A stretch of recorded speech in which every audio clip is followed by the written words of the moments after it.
Subscribe sekarang channel YouTube Novelas Kadina. Bab Gratis. 6326. Orvel tersadar dan berkata dengan ekspresi menyesal. Hei, Tuan Rothschild, akan lebih baik jika Anda pergi beberapa hari kemudian. Kita belum cukup dekat sebagai saudara. Setelah itu, dia segera berdiri. Mengangkat gelas tinggi-tinggi dan mengulurkannya ke depan Steve dengan susah payah. Dan berkata dengan lantang, Tuan Rothschild, saya bersulang untuk Anda. Steve berkata sambil tersenyum. Jangan bersulang lagi untuk satu sama lain. Kita juga akan bersulang nanti. Memperdalam, harus memperdalam. Orvel berkata dengan riang, lain kali kau datang ke Bukit Auros. Datanglah ke sini segera setelah kamu turun dari pesawat. Aku akan mengadakan jamuan makan untukmu. Kita semua bersaudara, anggap saja tempat ini seperti rumahmu sendiri. Selama kamu berada di Auros Hill, Anda bisa datang ke sini kapan saja Anda ingin makan. Dan mintalah koki untuk memasak apapun yang Anda inginkan. Anda tidak perlu memesan, cukup minta mereka memasaknya sesuai menu. Tiba-tiba Steve menyukai suasana kental yang mengingatkan pada sungai dan danau di meja anggur. Dan hatinya sangat gembira, lalu ia berkata dengan sungguh-sungguh. Di masa depan, jika Tuan Wade dan Tuan Hong punya waktu untuk datang ke Amerika Serikat, Anda harus menghubungi saya terlebih dahulu. Dan saya akan menjemput Anda sendiri di bandara. Dan melakukan semua pekerjaan penyambutan untuk kalian berdua. Setelah mengatakan itu, dia menatap Peter dari samping, menepuk dadanya dan berkata, Tuan Yao, mohon jangan khawatir. Aku berbeda dari ayahku. Dia adalah seorang pria tua yang keras kepala dan terobsesi dengan harta karun sepanjang hari. Aku tidak peduli dengan hal-hal ini. Barang antik ini berasal dari sini. Sudah sewajarnya jika dikembalikan. Jika saya menjadi kepala keluarga Rothschild di masa depan, saya akan mengembalikan semua koleksi Tiongkok milik keluarga. Saat itu, Anda bisa kembali ke Amerika Serikat secara terbuka kapan saja tanpa harus melihat wajah siapapun. Saat mengatakan ini, Steve tak kuasa menahan diri untuk melirik Charlie. Ingin melihat bagaimana dia menanggapi kata-kata dan ambisinya yang berani. Meskipun Charlie tersenyum tipis saat itu. Dia berpikir dalam hatinya. Memang benar, pria di seluruh dunia itu sama. Selama mereka minum terlalu banyak, mereka suka membual. Peter sendiri juga tahu bahwa dibutuhkan waktu 20 hingga 30 tahun atau bahkan lebih lama bagi Steve untuk menjadi kepala keluarga. Jadi dia hanya mendengarkan kata-katanya untuk bersenang-senang. Lalu dia tersenyum dan mengangguk, mengangkat gelasnya, dan berkata, Kalau begitu, terima kasih sebelumnya, Tuan Rothschild. Steve berkata dengan serius, apa yang kau katakan? Bukankah ini yang seharusnya saya lakukan? Saya tidak bisa mengendalikan pemerintah Inggris dan keluarga kerajaan mereka. Jika tidak, saya juga akan memaksa mereka untuk mengembalikan semua peninggalan budaya Tiongkok ke Museum Inggris. Setelah mengatakan itu, dia menatap Charlie lagi dan berkata di bawah pengaruh alkohol. Tuan Wade, bagaimana kalau saya menyewa beberapa tentara bayaran untuk merebut kembali semua peninggalan budaya Tiongkok di Museum Inggris? Charlie merasa sakit kepala dan tersenyum tak berdaya. Inggris mengambil peninggalan budaya Tiongkok. Sepertinya tidak tepat meminta orang Amerika untuk mengambilnya kembali untuk kita. Saya memahami antusiasme Anda, tetapi metode ini tidak disarankan. Akan lebih tepat jika pihak Tiongkok mengambil kembali barang-barang mereka sendiri di masa mendatang. Setelah makan, Steve dengan berat hati mengucapkan selamat tinggal kepada Charlie.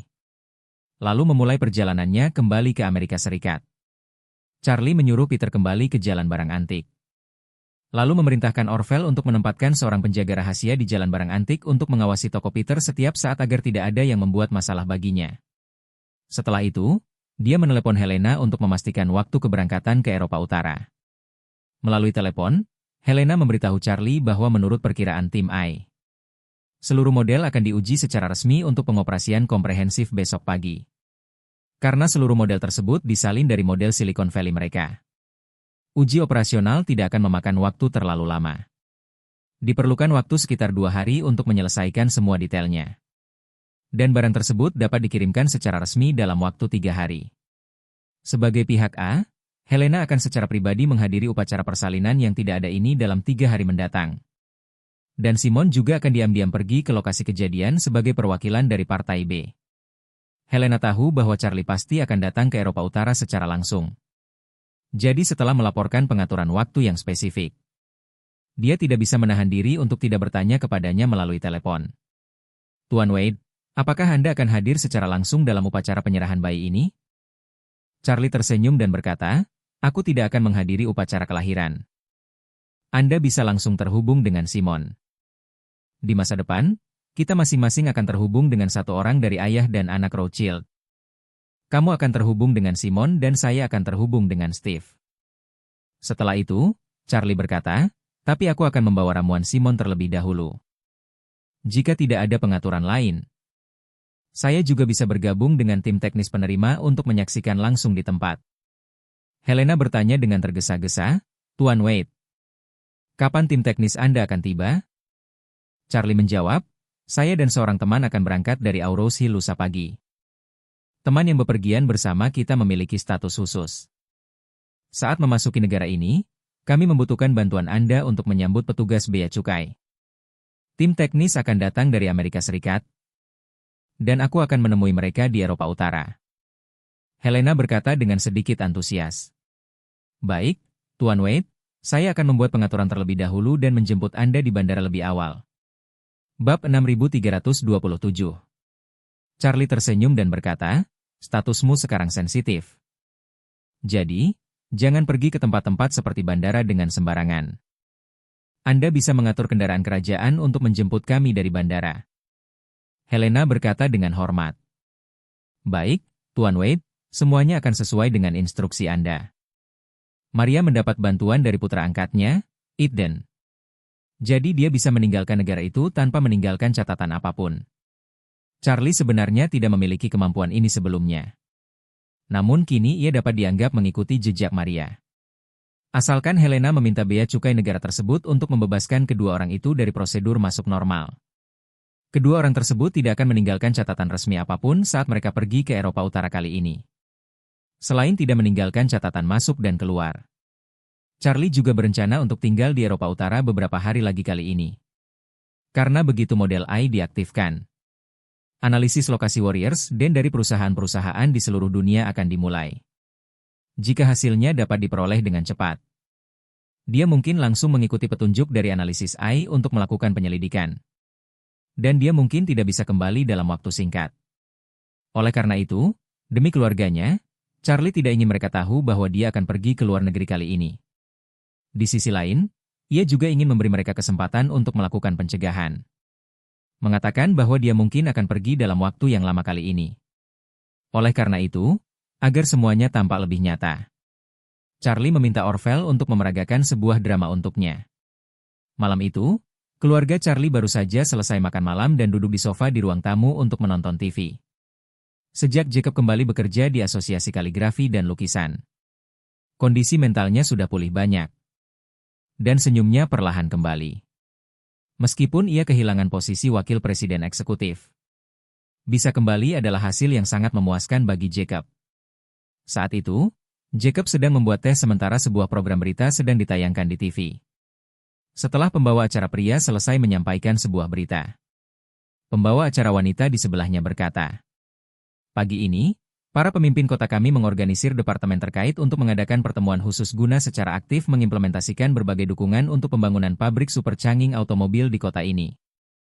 Para kepala departemen energi, pasokan air, pasokan gas, transportasi, dan departemen lainnya telah menandatangani perintah agar pabrik super otomotif canggih diselesaikan dan mulai berproduksi dalam waktu 1 tahun. Jacob mengerutkan kening dan bergumam dengan tidak puas. Ini canggih otomobil lagi. Kenapa mereka terus melaporkannya? Elaine berkata dengan santai. Bukankah mereka sudah mengatakannya di TV? Ini adalah investasi tunggal terbesar sejak berdirinya Auros Hill City. Hal sebesar ini pasti akan diberitakan untuk sementara waktu. Jacob semakin kesal setelah mendengar apa yang dikatakan Elaine. Dia berkata dengan sedih, aku benar-benar tidak bisa memahaminya. Apakah kedua keluarga di balik canggih otomobil buta? Mengapa tidak mencari orang lain untuk menjadi CEO? Cari Pollard? Dia profesor yang payah. Bagaimana dia bisa menangani hal sebesar itu? Elaine tersadar dan segera bertanya kepadanya. Pollard ini suami Mei King, kan? Ya. Jacob menjadi semakin kesal dan berkata dengan marah. Aku tidak tahu apa yang dipikirkan orang-orang kaya ini. Mereka bahkan mengundang pasangan itu ke perusahaan. Untuk menghindari konflik kepentingan, bukankah perusahaan-perusahaan besar bahkan melarang hubungan asmara? Bagaimana mungkin mereka membiarkan pasangan itu bekerja di perusahaan yang sama? Menurutku mereka sangat tidak profesional, ini pasti tidak akan berhasil. Saat dia berbicara, TV beralih ke penyiar pria untuk melaporkan. Berita selanjutnya. Ia berkata perlahan, para wartawan mengetahui hari ini bahwa kerjasama penelitian ilmiah dan pendidikan antara Changing Automobil dan universitas-universitas besar di Aurous Hill telah diluncurkan. Hari ini, CEO Changing Automobil menandatangani perjanjian kerjasama pelatihan talenta dan eksplorasi penelitian ilmiah teknologi khusus dengan Universitas Aurous Hill. Pada fase pertama, Changing Automobil akan menginvestasikan $30 juta AS untuk bersama-sama membangun laboratorium motor silikon karbida dengan universitas tersebut. Mari kita lihat laporan yang dikirim kembali oleh wartawan dari Universitas Aurous Hill siang ini. Begitu pembawa acara selesai berbicara, gambar langsung beralih ke ruang konferensi di dalam Universitas Aurous Hill. Di podium ruang konferensi, Pollard duduk di posisi C tengah. Di sebelahnya duduk rektor Universitas Aurous Hill. Ketika Jacob melihat ekspresi ceria Pollard di TV, dia merasa jijik, jadi dia langsung mengambil remote control untuk mematikan TV. Ia mengambil teko tanah liat ungu yang biasa ia gunakan untuk membuat teh, dan berkata, "Semakin lama saya menonton TV ini, semakin membosankan. Ayo, minum teh, minum teh." Sambil berkata demikian, dia menuangkan 4 cangkir teh di depannya. Saat itu, bel pintu tiba-tiba berbunyi. Jacob mengambil salah satu cangkir teh dan menyesapnya. Lalu ia berdiri dan berkata kepada ketiga orang lainnya, "Kamu minum dulu, aku akan pergi melihat siapa itu." Setelah itu, dia segera berjalan keluar dari ruang tamu.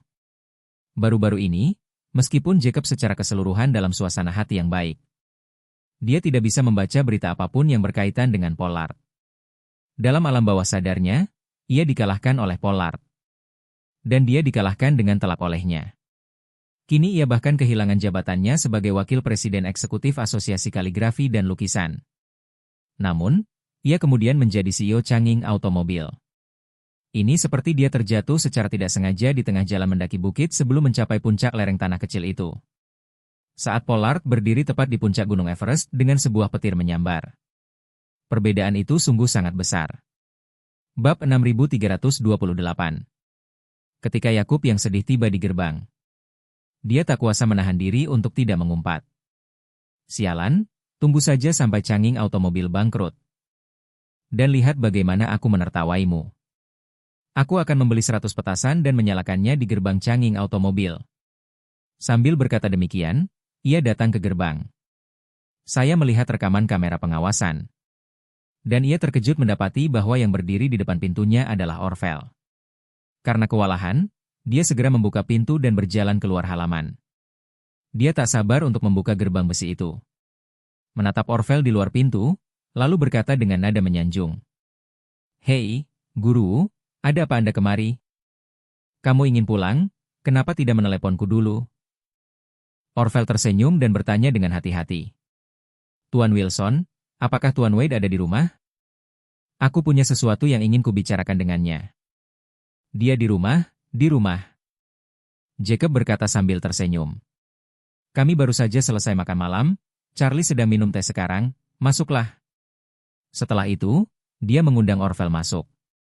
Ketika Orvel memasuki rumah, Jacob melangkah cepat ke depan sebanyak 2 langkah dan berkata dengan penuh semangat kepada keluarganya, "Tuan Wu sudah datang, sambutlah beliau dengan cepat." Charlie tentu saja mengetahui maksud kedatangan Orvel yang diatur olehnya. Namun Claire dan Elaine sedikit terkejut. Tidak mengetahui apa yang akan dilakukan Orvel di rumah mereka. Namun, Elaine tahu betapa pentingnya Orvel di Bukit Aurous. Lalu dia segera berdiri dan berkata sambil tersenyum ramah, "Oh, ini guru. Silakan duduk." Orvel mengangguk padanya dan berkata dengan sopan, "Halo, Nona Elaine." Setelah itu, dia menatap Charlie dan Claire dan berkata dengan sopan, "Halo, Tuan Wade, halo, Nyonya Wade. Claire tersenyum dan mengangguk. Dan Charlie berpura-pura penasaran dan bertanya kepadanya.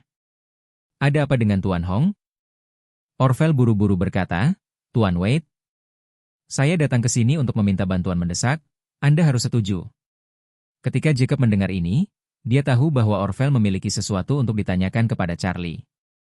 Karena kali ini ia bisa kembali ke Asosiasi Kaligrafi dan Lukisan. Semua ini berkat Charlie yang menemukan Orvel. Jika ia membutuhkan bantuan, ia harus bergantung pada Orvel di masa depan. Lalu dia segera berkata kepada Charlie. Menantu yang baik, Paman Wu telah banyak membantu keluarga kami. Kau tidak boleh menolak Paman Wu kali ini. Charlie berkata, kalau begitu, Tuan Hong harus memberitahu saya apa itu dan apakah itu sesuai dengan kemampuan saya. Orvel dengan cepat berkata, begini, Pak Wade, kakak saya, mengembangkan tambang batubara di perbatasan barat laut dan menginvestasikan lebih dari 1 miliar yuan. Tambang itu baru saja mulai berproduksi, tetapi dia tidak menyangka bahwa tambang itu mengalami kecelakaan setiap beberapa hari sekali.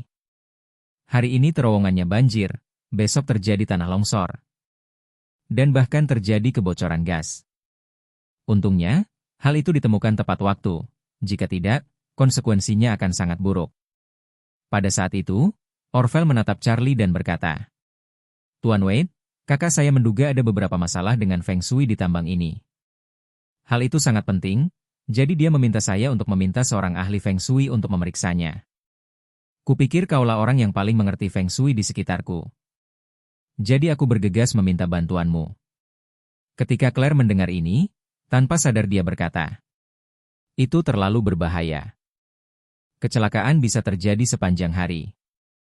Suami, jangan ikut campur dalam masalah ini. Terlalu berbahaya. Charlie buru-buru berkata, tidak apa-apa, istriku, kau tidak perlu mengkhawatirkan aku. Saya sedang memeriksa Feng Shui tambang ini. Saya sedang melihat situasi secara keseluruhan. Aku tidak perlu masuk ke bawah tambang.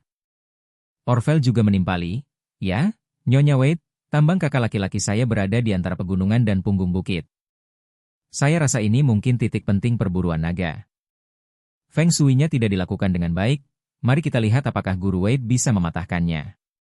Charlie mengecap bibirnya dan berkata, jika Feng Shui benar-benar tidak dilakukan dengan baik, memindahkannya akan merepotkan. Itu pekerjaan besar. Orvel langsung berkata, Tuan Wade, jangan khawatir. Kakakku bilang kalau kamu mengerjakan pekerjaan ini dengan baik, dia akan memberimu 10 juta. Elaine yang duduk di samping tiba-tiba berkata, memberikan, berapa banyak? Orvel mengulangi, 10 juta. Setelah berbicara, Orvel berkata, namun, uang ini tidak mudah didapatkan. Kondisi di daerah pegunungan barat laut Big Brother sangat buruk. Terkadang tidak ada sinyal. Perjalanan ke sana mungkin memakan waktu setidaknya 10 hari atau setengah bulan. Ini sangat sulit. Elaine tanpa sadar berkata, memberikan 10 juta. Apalagi 10 hari dan setengah bulan di daerah pegunungan barat laut. Layak untuk pergi ke suku-suku primitif di hutan Afrika selama 10 hari dan setengah bulan demi uang sebanyak itu. Bab 6329. Setiap kali Claire mendengar bahwa Charlie akan pergi bekerja untuk waktu yang lama, dia akan merasa sedih, terutama ketika mendengar bahwa dia akan pergi ke perbatasan barat laut yang terpencil. Jadi, tak kuasa ia menahan diri untuk tidak berbisik kepadanya. Suami, kenapa kamu harus pergi? Saat ini kami tidak kekurangan uang. Jadi kita tidak perlu bekerja terlalu keras. Sebelum Charlie berbicara, Orvel di sampingnya dengan khusyuk memohon. Tuan Wade, Anda harus membantu saya dalam masalah ini. Kakak laki-laki saya telah menyelamatkan hidup saya waktu itu. Tidak mudah bagi saya untuk melakukan sesuatu untuknya. Kamu tidak boleh menolak demi persahabatan kita yang langgeng. Asalkan kamu membantunya menyelesaikan masalah kali ini. Kamu bisa menceritakan apa saja padaku di sini di masa mendatang. Jika aku mengedipkan mata, aku akan tersambar petir. Ketika Yakub mendengar ini, matanya tiba-tiba berbinar. Ia selalu merasa bahwa Presiden PI mengusirnya dari Asosiasi Kaligrafi dan Lukisan karena menyadari bahwa hubungan antara Orvel dan dirinya tidak lagi sedekat sebelumnya. Seberapa sopan Orvel kepadanya sebelumnya? Ketika Presiden PI pergi makan, Dia tidak bisa masuk ke dalam kotak berlian, sekeras apapun dia mencoba. Namun Orvel justru berinisiatif mengeluarkan kotak berlian itu untuk digunakan olehnya. Dan bahkan memberinya makan gratis. Hanya pada satu kesempatan itu saja, Presiden PI benar-benar patuh. Mengapa Presiden PI tidak mematuhi perintah tersebut kemudian? Saya khawatir itu karena dia merasa pengaruhnya di hadapan Orvel tidak cukup besar. Alasan mengapa ia bisa kembali ke Asosiasi Kaligrafi dan Lukisan kali ini adalah karena menantunya mendapat kesan yang baik di hadapan Orvel. Orvel membantu, dan Presiden PI terpaksa memanggilnya kembali karena tekanan. Oleh karena itu, menurut pandangan Yakub, membiarkan Orvel terus berhutang budi kepada menantunya adalah jaminan bahwa ia dapat tetap berada dalam perkumpulan tersebut dan menjadi semakin baik. Jadi, dia berinisiatif untuk mengatakan, "Claire, kamu seharusnya tidak ikut campur dalam urusan laki-laki. Pak Hong selalu memperlakukan keluarga kami dengan baik. Saat kami membutuhkan bantuannya, dia tidak pernah menolak. Sekarang dia membutuhkan bantuan kita, bagaimana mungkin kita takut akan kesulitan dan kelelahan? Terlebih lagi, Bapak Hong juga mengatakan bahwa penyelenggara akan memberikan hadiah yang sangat besar. Jadi kita tidak boleh menolaknya." Claire melihat wajah ayahnya yang cemas. Dan tiba-tiba menyadari alasan mendasar mengapa ayahnya mengatakan demikian. Kali ini ia dapat kembali ke Asosiasi Kaligrafi dan Lukisan berkat bantuan Orvel. Secara teori, suaminya berhutang budi pada Orvel beberapa hari yang lalu. Menurut logika dasar masyarakat yang berbasis pada pemberian imbalan, sudah saatnya membalas budi. Untuk sesaat, Claire tidak tahu harus mulai dari mana. Charlie lah yang memecah keheningan dan berkata langsung, "Pak Hong, saya mengandalkan bantuan Anda untuk mengatasi masalah ayah mertua saya waktu itu. Kali ini kau butuh bantuanku, jadi aku tidak bisa hanya berdiri dan menonton. Bagaimana kalau begini, beri saya waktu 2 hari untuk bersiap-siap.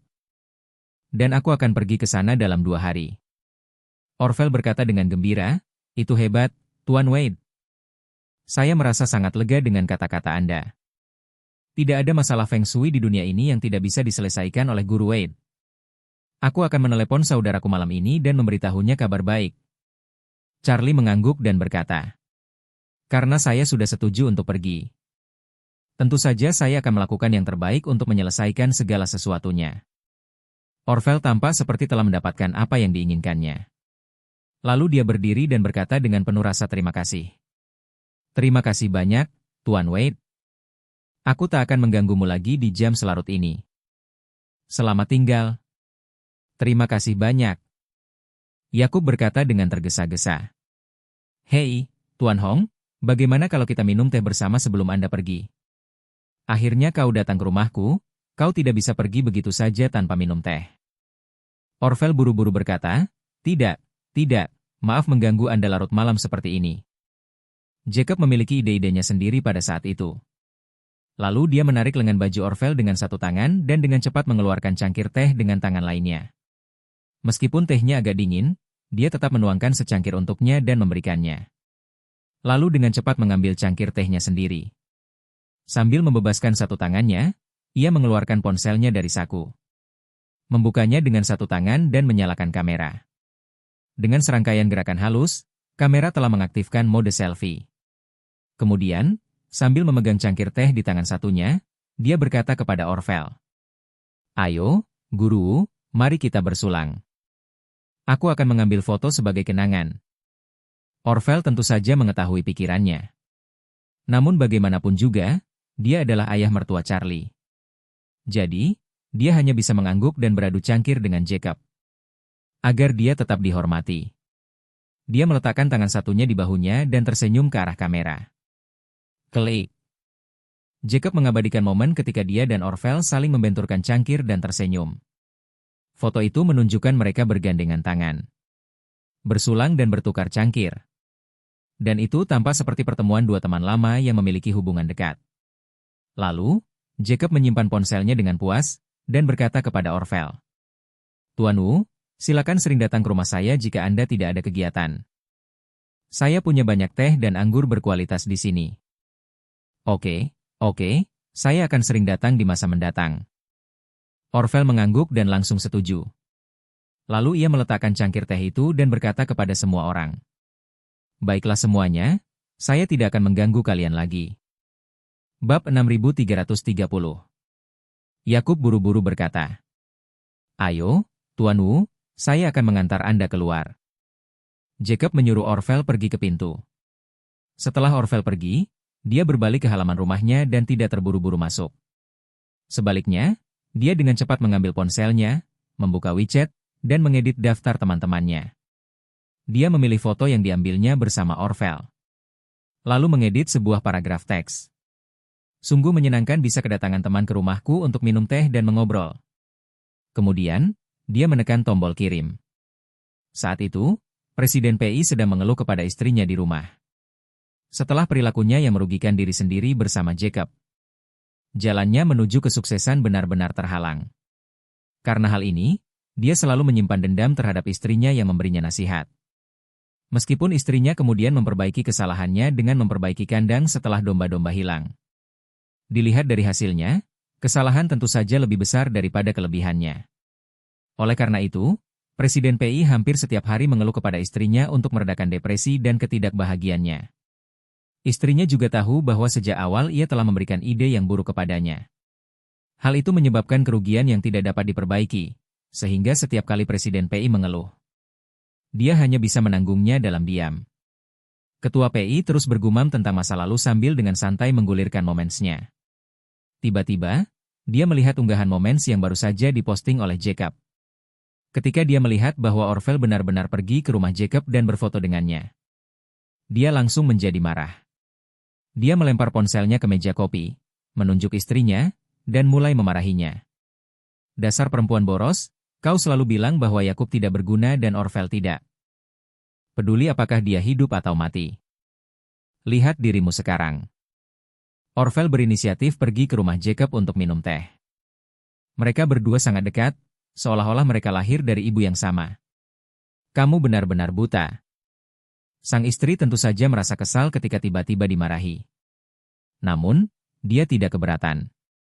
Dia membalas dan dengan cepat mengambil ponsel Presiden PI untuk memeriksanya. Setelah membacanya, dia benar-benar menyesalinya dan tak kuasa menahan desahan. "Aku masih naif. Kupikir hanya pria dan wanita yang sesekali akan terlibat perang dingin dan saling merajuk. Hari ini baik, besok buruk. Aku tidak menyangka bahwa pria dengan pria itu sama." Saat itu, Orvel menyuruhmu untuk tidak mempedulikan urusan Yakub. Kurasa dia marah dan mengatakannya karena marah. Kupikir mereka pasti sudah putus sepenuhnya, tapi aku tidak pernah menyangka mereka seperti sepasang kekasih. Bertengkar di kepala tempat tidur dan berbaikan di kaki tempat tidur. Begitu mereka berbaikan, kita akan berada dalam masalah. Presiden PI melihat bahwa dia mengambil inisiatif untuk berbicara secara jujur tentang kesalahannya. Dan amarahnya juga berkurang banyak. Terkadang orang memang seperti ini. Meskipun mereka memiliki banyak ketidakpuasan atau bahkan keluhan di dalam hati mereka. Selama pihak lain dapat berinisiatif mengakui kesalahan mereka dan merenungkannya, sebagian besar kemarahan dapat dihilangkan.